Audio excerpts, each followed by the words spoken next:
to him. He's catching his breath. All right. But tell us, Don, the thing that you're carrying with you, what is the symbolism of that? And I noticed... What is the symbolism? Yes, and you also paid your respects to Eddie Moore with it? Oh, it's a dehanctivization activities device. The dehanctivization activities device. Is that vague enough for you? Because there are quite a few Hanks. The number of Hanks seems to be proliferating in these times. So I felt that I had to add to the dehanctivization of the activities. Man, 33 years. Sato, you can appreciate that. Yes, I can. As a connoisseur, you've been there from the beginning. I have been there. You'll probably be there long after. I hope so. After the pacemaker stopped ticking. That's the new name that the pacemakers. That's in honor of Malachi. The official right? announcement of reference to Malachi. But I just wanted. You didn't hear this from me. But that's the new name, the pacemaker. Okay. We're sitting here with Don Moye, Famoudou Don Moye, the Art Ensemble of Chicago, with Greg Bridges here, and I'm Art Sato. Just an amazing evening of music broadcast live on KPFA, and thank you very much, Don. You know, I used to be an announcer at KPFA. At KPFA? 1970. As a matter of fact, I did my first solo record in the studio at KPFA. The old KPFA on Shattuck Avenue. The only distraction that we had was Bill Walton and the Civilese livery.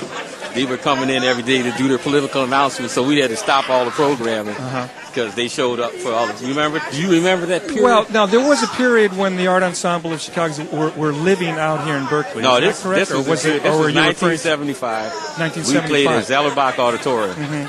January 11th. 1975 at 8 p.m. to be exact.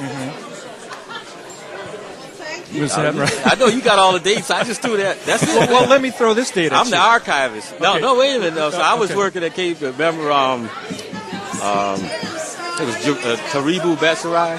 Tarabu, yes. And there was another brother, Ahmad. Oh, wait a minute, what's his name? The brother that committed suicide. That used to have the Black American Collective program. It was the Asian American Collective, the Native American Collective, and Abacha Hiltonero was here, and Larry is very much still Larry around. Shransky ring a name. I think he was the station director or something. Larry Bensky. Is still very much a part of KPFA as well. You go way back with the station, don't you? Yeah, I used to do shows. I was doing my little shows and stuff. What kind of things were you doing on KPFA? Was it music, eclectic talk, music, mix? Same thing we're doing now. Do you have any tapes of those shows? I'd love to hear some of them. You all have all of the tapes. I have to be calling you. Well, talking about, let me throw this date at you. The first time I ever saw the Art Ensemble of Chicago live was at the Berkeley Community Theater. I remember in that. 1974, and the opening band was the Charles Mingus Quartet with Don Poland. Keith Jarrett. Keith Jarrett was supposed to be on. Keith Jarrett was supposed to be on that concert. That was our first official paid. Invited, please come to California visit, and we drove our 1951 Greyhound out here. And then Keith Jarrett canceled, so Todd Barkin for the Keystone Corner. That was he's the first one that actually brought us out here for, they paid us to play and everything. Well, I'm so happy that happened. I love Keith Jarrett, but when I saw that the Art Ensemble of Chicago was announced for that gig with Charles Mingus. I was the first in line that evening. That was amazing. What about? Did you have any interaction with Charles Mingus? Tell us some of your memories of Charles. He was comatose. I mean, he was like a zombie. He was like when he wasn't playing, because he was in a lot of pain. He was literally playing until he dropped. Oh yeah. So basically, when back in '74, he was actually feeling the effects of the disease at that time. He was in pain. He was just trying to play the music and keep a band together. And being the character that he was, that was difficult. Like Don Pullen, Blewett were in that band, and Blewett, Hamiet, Danny Richmond, of course. Danny Richmond, George Adams, right? Yeah. But that's the memory I have of seeing him in that period was. Other than when he was playing, he was always in pain. He had to walk down the street in slow motion because he couldn't really hit his range of physical movements was severely limited, So his only time, comfort or joy or whatever, or peace or whatever, was when he was on the stage. Other than that, it wasn't really it was not a pretty sight, It was sobering, you might say. Right. But he was talking to us and everything. He was cool, but he was like, I'm just glad he was kicking ass on the stage, though. It was amazing. Famoudou Don Moye has joined Greg Bridges and myself, Art Sato, here after a very stunning performance of the Art Ensemble Chicago, broadcast live from Yoshi's on KPFA. And Don, in the second set, we were remarking at the beginning, Greg and I, about how every set of the Art Ensemble is so different. In that second set, you really broke out the gongs, you and Roscoe. Well, it's an amazing array of instruments up there. Yeah. I imagine each one has a pretty fascinating history in terms of origin, in terms of history with your particular band. Am I supposed to Well, I'm curious about, for example, the drum set you have on the far side next to your conga drums. Tell us a little bit about those drums. Those are the bass drums. fan drums. We make those drums in Chicago. They got cow skin. Some of them have mule skin, and it's like about 1,000 pounds per square inch of pressure on the roping system, But they're all made from the same tree. But I belong to a percussion society called the Sun Drummers. So that's some of the drums that we made, patterned after some drums, African-style type of drums. We made drums from trees that grow in America, from skins that come from America, but we use the traditional carving and roping techniques to make them and everything. And the lineage and goes back to what particular region of Africa? Well, it's in really terms of that type of drum. It's the West Africa. It still comes out of the whole djembe tradition from the Guinea and Senegal, Mali, that whole tradition. Mandingo tradition. Famoudou, this isn't the first time you've been involved with the Eddie Moore Festival. You've come I was here. At the first one. You were at the first one. You've come again with another group, and it's good to see you out here with the Art Ensemble. I've been out here with. I played with the New York Organ Ensemble. Right. And now the Art Ensemble. And then I played first one with Roy Haynes, Billy Higgins, and myself, and Tootie Heath, and Obo Ade. And then I played one time with Anthony Brown. Configuration of these musicians. Probably a couple more times. But one of the things we were mentioning earlier about this festival is how many great drummers show up to pay tribute to Eddie, and to also just let people know how many different styles of drumming there is out there. What are your reflections of Eddie Moore as a drummer and as a person? I first met Eddie Moore in Copenhagen. We were stranded in Copenhagen in late 1968. So we would get together every day. Dexter Gordon would come by and buy us lunch or something. And, how you doing? Basically, we were waiting for money to get home. But he had a positive personality because we were getting our ass kicked. It was wintertime in Copenhagen. And then his money had gotten funny. And I was there basically working around. But, we shared what we had. So not so much musically. That was, as a person, a sharing person. To have fun in hard times. That was my first really encounter with Eddie Moore. It didn't have anything to do with music. It's like we broke bread together, we fixed food.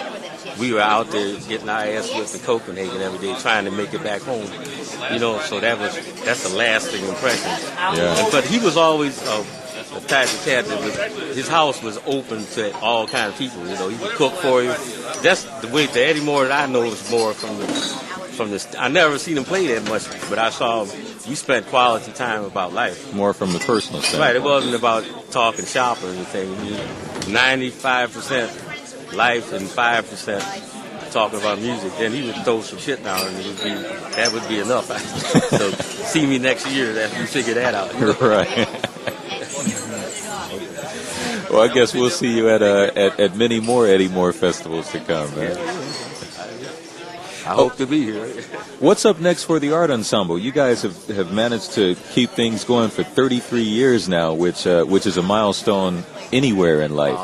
Oh, we just waiting to see who's getting out of the hospital and going in. Because, see, last year, Roscoe, we pulled it off in Seattle last year. But, see, that was one day, Now it's 4 days. But, I mean, it's a challenge to the music.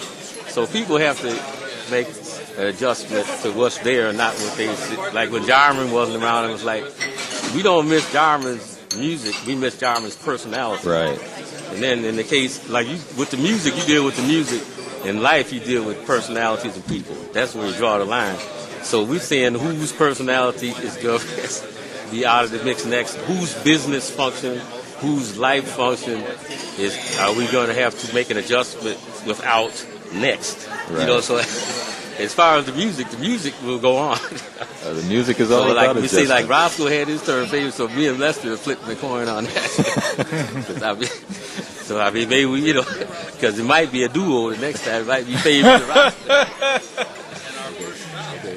But I mean, right. it's one of the dynamics of keeping the band together this long, in terms of not having all of the, like we don't have big time. Like ideally we like to have a masseuse traveling with us and a person cooking for us. Then you can achieve true longevity. But I mean, we opted to pay for instruments and crew and stuff.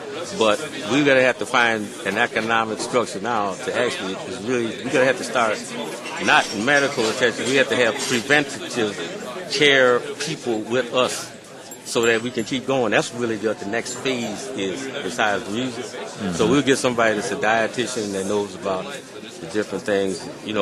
They might have to be a sergeant at arms to keep us from doing some dumb shit, Right. And then, massage and all that. It's preventative now because, like, things happen, so it's not even aging. It's just the wearing down. It wore us down. We've been fighting for a long time, And Favors is the old soldier.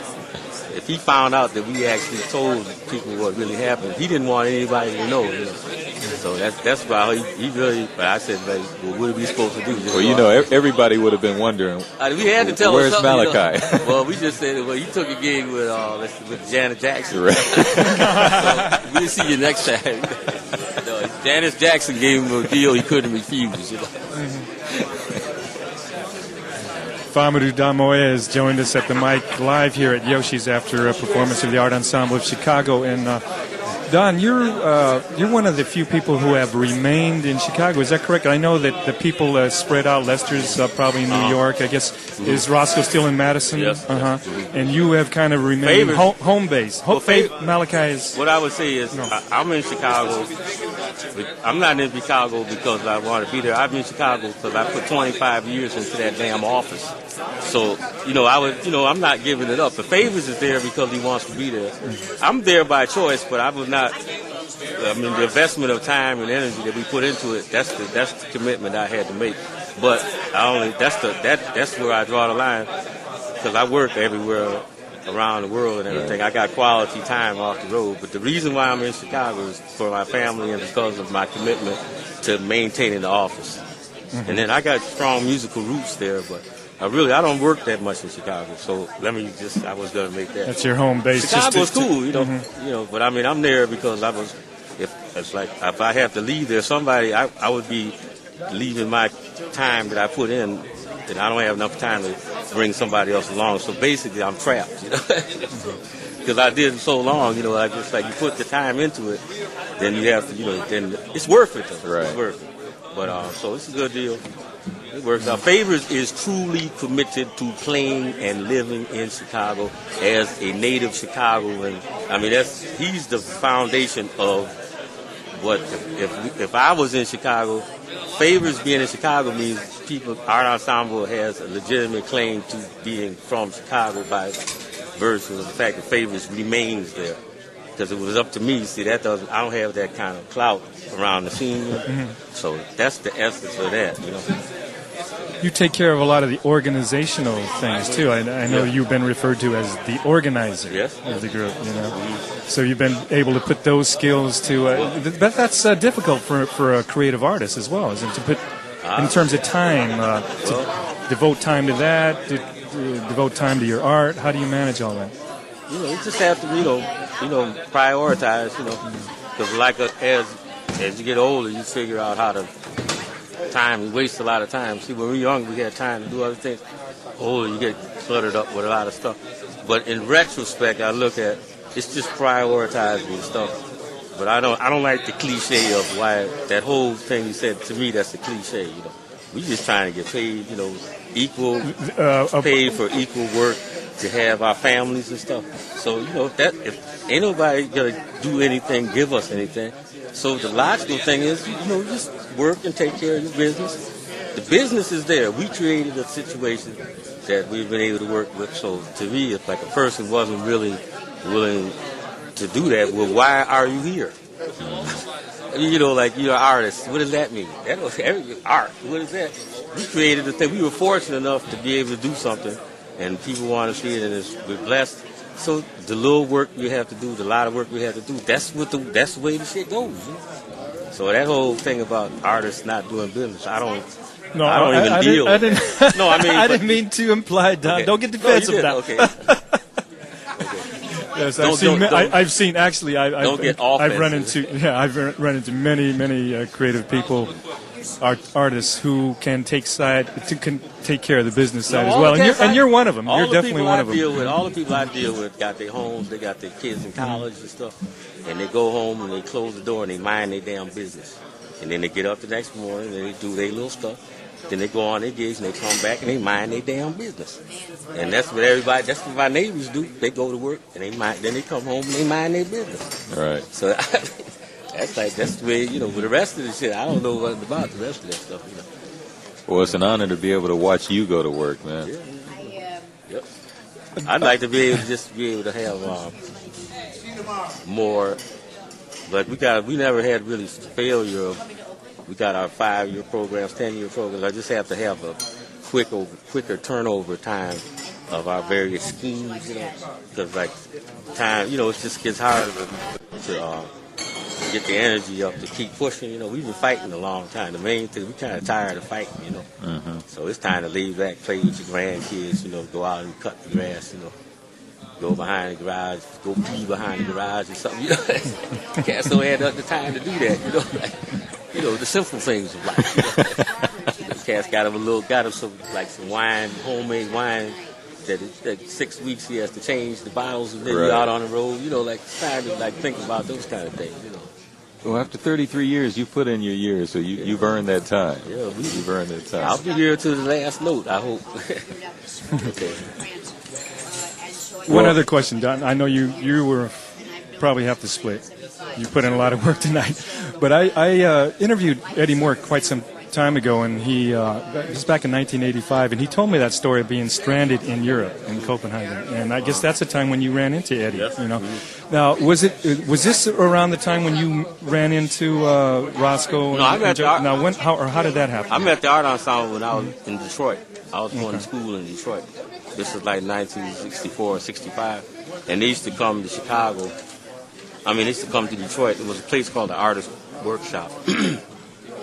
And Marion Brown was around. There's a trumpet player named Charles Moore, just in L.A. now, was around there. It was a whole scene. Danny Richmond, Doug, what's the guy? Bud Spangler. You know Bud Spangler? Oh, yeah. He was there. Yeah. He knows about the whole scene. So they were all involved in the Artist Workshop. So they invited the art ensemble to come. At that time, it was the Roscoe Mitchell art ensemble to come and play there. And they would come and play. And that's when I met them as a student in school in Detroit. And then I subsequently went to Europe, and I met them later on. I got to Europe before they did, actually, because I went in 1968. And that's when did you go solo or with? No, I went with a band from Detroit called the Detroit Free Jazz. Who are some of the people involved in that? Would we know any of them? Let's see. One guy, he went back to school, and he's like a bass player for the symphony orchestra, like New England Symphony. His name is Ron Miller, and there's another guy, Bob Sklar. He's a doctor in Bel Air or something. A couple other people. One guy died, another guy lives in Sweden. I kind of keep in touch with him. It was about like 6 of us. One guy is Billy Banks was our original road manager. He's the road manager for Winton ever since Winton started getting out there. So we all kind of cut our teeth together going up. We went around in the States first, and then we went to Europe. Eventually the band broke up, but in Europe, drummers can always get work. The band couldn't work. I was working all the time. I was actually supporting the band. when we didn't have work, because I could always get gigs. I was working with a lot of dance studios, playing dance classes, and they always needed drummers. That's why I was working a lot in Copenhagen too, because actually J.C. Moses was there when I got there. He was helpful, and Eddie was around, you know. So. Eddie mentioned that he had a chance to play with Dexter Gordon a little. Did you over there? Pardon? Did you get yes, no, with no, Dexter? No, I was. No. I played with Ben Webster, though. I played with Ben Webster. Wow. I couldn't get close to Dexter. Dexter was big, you know. I could have got in maybe carrying Eddie Moore cymbals or something, you know. But it was like, you know, hey. I couldn't get close. Whatchamacallit was around then, too. They used to play with Cecil McGee. What's the cat's name? And the band, I can't remember the drummer's name. I might remember it, but he's in L.A. now.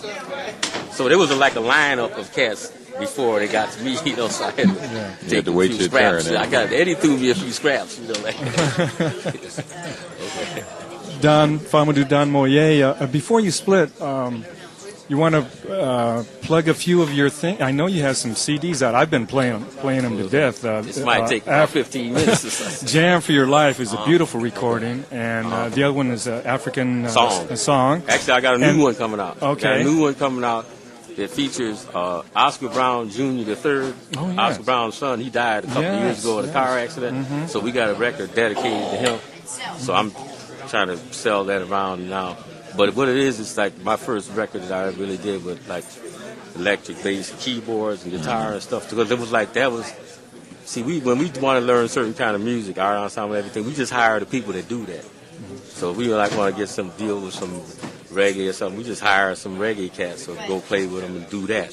So he would come to the house every day to learn the rhythm stuff, the drum rhythms and everything. And then we got up into like different funk patterns and the different kind of stuff he was into.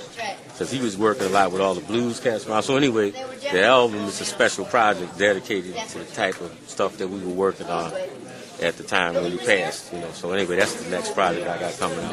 It's just called For Bobo because that's his name, Bobo Brown. Right.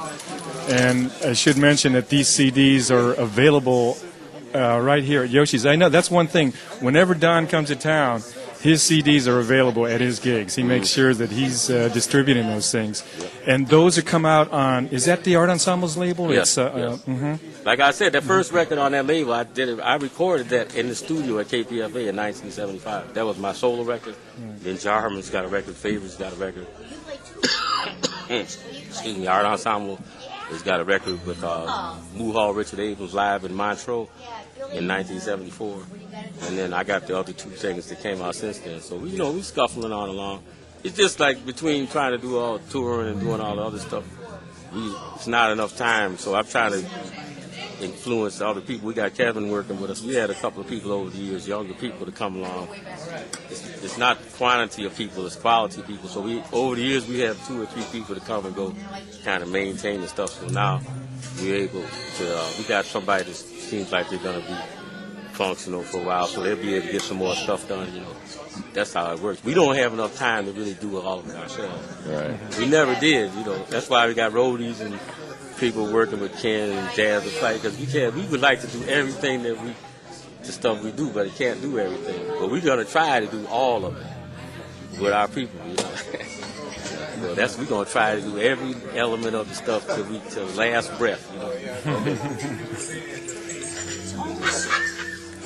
Okay, Famoudou Don Moye, thank you very much for stopping by. I know you you need to get some rest. You've got 3 more nights here at Yoshi's for the Jazz and Flight Eddie Moore Jazz Festival.